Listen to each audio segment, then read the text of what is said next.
Saya Nadi Fadil Sinatria dari Fakultas Sains dan Teknologi Prodi Statistika, anggota internship ATS 2025. Hari ini saya berada di sisi kontra dengan MOSI. Sebagai pemerintah Indonesia, Dewan ini akan memprioritaskan beasiswa berbasis prestasi dibanding beasiswa tidak mampu. Sebelum mulai, saya ingin mengajak untuk saudara membayangkan sebentar. Ada dua siswa, satu dari keluarga kaya, bisa bayar les mahal, punya laptop, akses internet stabil, bukunya lengkap. Satunya lagi dari keluarga buruh, kadang harus bantu orang tua, bahkan nggak punya uang ruang belajar yang layak. Kalau pemerintah bilang prioritas beasiswa adalah prestasi, siapa yang lebih besar peluangnya dapat beasiswa? Ya, dari keluarga kaya. Padahal keluarga buruh lebih membutuhkannya. Itu inti argumen saya, memprioritaskan beasiswa prestasi akan memperlebar kesenjangan sosial, dan itu bertentangan dengan misi pendidikan nasional untuk memberi akses setara bagi semua warga Indonesia. Pasal 31 Undang-Undang Dasar 1945 tegas menyebut bahwa negara wajib membiayai pendidikan dasar dan memajukan ilmu pengetahuan dengan menjamin akses bagi semua rakyat. Kalau beasiswa hanya diprioritaskan untuk yang berprestasi, kita mengabaikan kewajiban negara untuk membantu mereka yang tidak mampu tapi punya potensi. Menurut data BPS 2023, masih ada sekitar 9% penduduk Indonesia hidup di bawah garis kemiskinan. Bayangin, kalau anak-anak dari 9% keluarga ini kalah saing hanya karena fasilitas terbatas. Padahal mereka sebenarnya pintar dan rajin.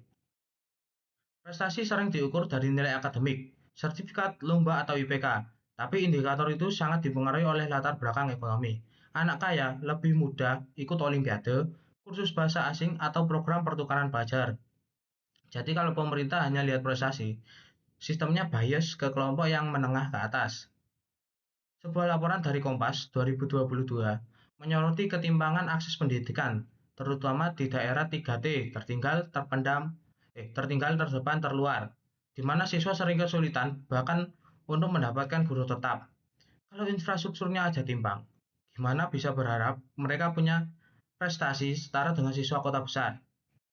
Beasiswa berbasis kebutuhan, need-based seperti KIP kuliah atau bidik misi sudah terbukti efektif meningkatkan kesempatan anak-anak miskin untuk kuliah. Menurut Kemendikbud, pada 2022 lebih dari 200.000 mahasiswa penerima KIP kuliah.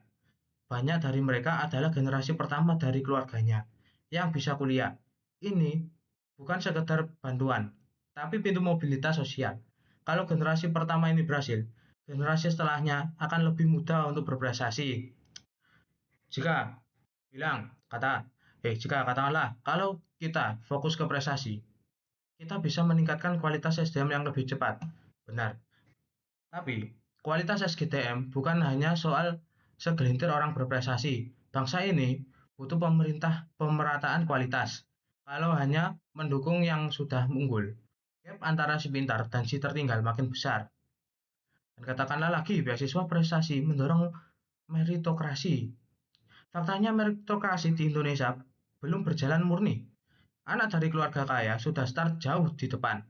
Jadi memprioritaskan prestasi sama aja kayak menganggap semua orang start di garis yang sama. Padahal jelas nggak begitu. Dari soal efisiensi anggaran, yes benar. Kalau kita ke yang sudah berprestasi, kalau kita kasih yang sudah berprestasi, hasilnya mungkin lebih kelihatan. Tapi tugas pemerintah bukan cuma cari hasil instan. Tugas pemerintah adalah memastikan tidak ada anak bangsa yang tertinggal hanya karena lahir di keluarga yang salah.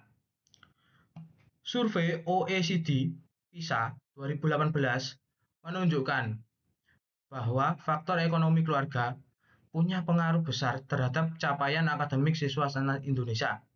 Anak dari keluarga miskin tertinggal hampir 3 tahun perjalanan dibandingkan anak dari keluarga kaya. Jadi, kalau kita pakai prestasi sebagai syarat utama, beasiswa yang miskin otomatis terdiskriminasi sejak awal. Dan menurut Kompas tahun 2023, sekitar 70% penerima KIP kuliah adalah anak dari keluarga buruh, petani, dan nelayan. Tanpa bantuan ini, mayoritas dari mereka tidak akan bisa kuliah. Jadi, kalau pemerintah memprioritaskan beasiswa prestasi, kelompok ini akan paling terdampak. Kesimpulannya, memprioritaskan beasiswa berbasis prestasi itu terdengar bagus di kertas, tapi di lapangan justru beresiko memperlebar ketimpangan Anak-anak kaya makin di atas, sementara anak-anak miskin makin sulit keluar dari lingkaran kemiskinan. Sebagai negara yang berlandaskan keadilan sosial, Indonesia harus tetap menjadikan beasiswa tidak mampu sebagai prioritas utama. Lalu disusul dengan beasiswa prestasi. Karena ketika yang miskin bisa kuliah, potensi mereka akan muncul dan prestasi bisa tumbuh dari sana. Jadi, kalau ditanya, apakah kita harus memprioritaskan beasiswa prestasi? Jawabannya saya sudah tidak. Kita harus lebih dulu memastikan bahwa tidak ada satupun anak bangsa yang tertinggal hanya karena faktor ekonomi. Sekian dari saya, mohon maaf jika ada salah kata. Terima kasih.